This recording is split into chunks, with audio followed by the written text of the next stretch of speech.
प्राचीन भारत के एक गांव में बसंत और उसकी पत्नी गौरी रहते थे।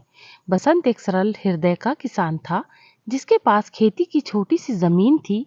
उस जमीन पर वो अपनी दिन रात की मेहनत से अनाज उगाया करता था, परंतु हर बार किसी न किसी विपत्ति के कारण उसकी फसल नष्ट हो जाती थी। एक दिन जब वो नदी के किनारे विचार मग्न बैठा हुआ था, तभी एक संत उसके पास आए और उसकी परेशानियों को समझा।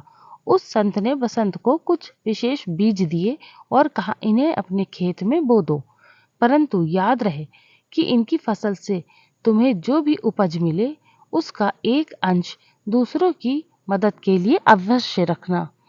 बसंत ने उन बीजों को बड़े प्रेम से बोया और उम्मीद से उनकी देखभाल की।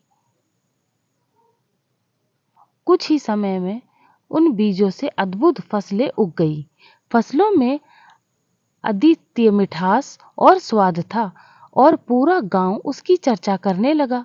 बसंत ने संत की बात याद रखी और अपनी उपज का हिस्सा गरीबों और जरूरतमंदों में बांटने लगा। उसके इस काम से न केवल उसकी फसलें और भी बढ़ने लगी, बल्कि उसका गांव भी समृद्ध होने लगा। बसंत ने सीखा कि प्रकृति उसे जो देती है, उसका एक भाग वापस प्रकृति को देने में ही असली समृद्धि छुपी होती है।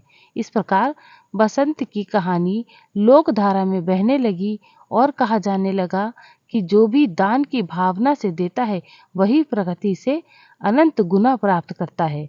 और यही से बसंत का जीवन एक नई लोक कथा में बदल गया।